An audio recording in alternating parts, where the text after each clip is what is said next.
Hello, my name's Kyle from Chaparral Motorsports and welcome to Motorcycle Tubes 101. Today we're going to take a look at the tubes here on the table in front of you, and I'm going to try to depict the various things to think about or to look at in order to be able to choose the proper tube for your application. Yes, tubes are pretty much just round black pieces of rubber that hold air, but there are some important aspects to look at or to think about before making your purchase. The first is going to be how you're using the tube. If you're using it for off-road use only, pretty much any tube will work. If you're using it for on-road purposes, where speeds can be in excess of 100 miles an hour, you really need to choose your tube wisely and make sure you get one that is street specific. So as far as tube sizing goes, the same size tube might be labeled differently, and therefore it becomes a little bit confusing. For example, all four of these tubes here on the table in front of me are the same size tube. Now, the same size as far as dimensions go, but not as far as thickness, but we'll get into thickness here in a second. So let's take this tube right here, for example. As you can see here, printed on the tube here, you're gonna see that this tube fits a 110-118, a 120-118, or it's also labeled as a 4.5 to, could be up to a 5.1. This tube fits all of those different size rims. Now our Ocelot tubes here from Chaparral Motorsports have both standards on the box itself. So you have the metric sizing and you have inch sizing. Now when you take a look at other manufacturers, one manufacturer uses metric and another manufacturer uses standard. It gets a little bit confusing on which one's better for your application. But as you can see here, they both match up and are pretty much the same thing. So as you can see here on the label on this box, there's a single standard telling you the size. It's a 4.25 to a 5.10. Now, if you didn't know what size that fit according to the metric scale, you might be a little bit thrown off. Now, when it comes to choosing the proper size tube for your application, you want to take a look at the sidewall of your motorcycle tube and the rim to ensure that those two sizes match up, and then you're going to choose a tube that is best fitting for that particular setup. Now moving away from what size tube fits your vehicle, let's take a look at the actual size of the tubes themselves. As mentioned previously, these four tubes are exactly the same size. These are all going to be a 110 or 120/18, and they're going to be like that 425, 450 up to 5 or 510. The differences between these four tubes are going to be the thickness of the tube itself. So this IRC tube here on the end is going to be a 1.5 millimeter thickness. We then have a 2 millimeter thickness, a 3 millimeter thickness, and this uber heavy duty tube from Motaz is going to be a 4 millimeter thickness. Now the benefit that you're going to get out of a larger, thicker tube is going to be the fact that it's going to be puncture resistant. You're going to get less snake bites and less pinch flats with the thicker rubber that you go with. Now the benefits that you're getting out of these heavy duty tubes here are phenomenal if you're an off-road rider. If you ride your motorcycle on road and you travel at high speeds, you want to absolutely stay away from heavy duty and extra heavy duty tubes. Running a super heavy duty tube at high rates of speed will cause the heat inside that tire to increase dramatically, and that will actually deteriorate the tube and eventually could cause it to fail. Conversely, most street tubes are going to be nice and thin, and that's for a couple different reasons. Number one is going to be the fact that the rubber on the inside of that tire is going to heat up and cool down way quicker.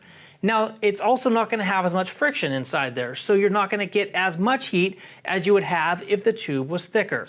So if you're riding a street motorcycle that takes a tube, please make sure you find a tube that is rated for street use and make sure it's on the thinner side. That way you get as little heat buildup as possible and it will cool down quicker than a thicker duty tube would if you had one of those installed. A common question we get from off-road riders is what size tube should I carry with me if I'm only going to carry one spare tube out there on the trail? Now the answer to that question is going to be you can take a front tube that's a larger diameter for the most part and be able to transfer that and use that in the rear wheel, which is a smaller diameter. What's going to happen is as you blow that tube up, that tube's actually going to shrink around that smaller diameter. Basically, the area inside the tire and the tube, it's going to just conform in there and it's going to work. The problem with taking a rear tube that's typically a smaller diameter, say an 18, and trying to stretch that up and over the diameter of a 21-inch wheel would be the fact that it's like a rubber band. If you go ahead and stretch it and then you try to inflate it, most likely you're going to have a failure. So the best answer is obviously going to be choose the proper size tube for whatever tube you need to replace. So if you're riding with buddies and you're all riding off-road, have one guy carry a front and one guy carry a rear, kind of split up that weight. But if you're riding solo and you only want to carry one tube, make sure you choose a front tube to take with you out there on the trail. The next thing we want to talk about is valve stems. Just because the tube is the right size and the right millimeter of thickness, the valve stem plays a huge role. So some of the most popular valve stems for motorcycles are going to be the TR4, the TR6, the TR13, the TR15, the PV78 tall, the TR87 short, and the TR87C tall. The TR4 and the TR6 are the very most common. Now what makes a difference? Well, basically Dunlop and IRC have the lockdown on the TR4s, and every other tube manufacturer basically has a TR6. The TR4 and the TR6 are pretty much identical valve stems. It's a straight metal valve stem with 2 lock nuts and a cap. Now some other things to take a look at is where that valve stem is located. Is it located in the center like a TR4 or TR6? Is it located off to the side? Those are some key things to think about. There's a lot of touring motorcycles or street motorcycles that have the valve stem towards one side or the other, especially vehicles that have a single-sided swing arm. The side that's not bolted to the motorcycle typically has the valve stem and it's offset quite a bit. The next most popular thing is going to be the style of stem, whether it goes straight up or whether it has an angle to it. This tube that I have in my hand here has a valve stem on it that's called a TR87C. The other thing to take a look at is whether you need a rubber or a metal valve stem. Now the rubber valve stem like this is typically a TR15. This particular one I have in my hand here is a TR15 OC, meaning off center. So if we're to open this tube up and take a look at where this valve stem is sitting, you can see it sitting off to the side. So it's off center of this particular tube. So making sure that even though you have the proper style of valve stem, for example, if you needed a TR15, this would be it.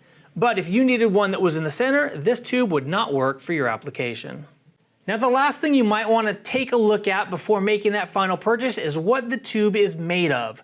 So the Ocelot tubes here are made of a butyl rubber. So it's basically a synthetic rubber that we've made up that makes it more puncture resistant and a little bit more flexible than some of the other tubes that are all natural rubber. Now, Motaz has said that they use all natural rubber solely because they find that it has better longevity and better heat dissipation properties. My personal opinion at the end of the day is if it is a tube and it holds air and it's the right thickness for the application and size for the application that you're looking for, you really can't go wrong. A lot of times you'll find almost an identical tube, even made in the same factory, branded with the different manufacturer's logo, and the pricing differences can be staggering. Well, that's what I've got for you for Motorcycle Tube 101. If you have any questions, please leave a comment below. And if you haven't already, please hit that subscribe button and notification bell so you can be part of that notification squad and you will know every time that we upload a video. I'm Kyle from Chaparral Motorsports. Thanks for tuning in. Till next time, take care and ride safe.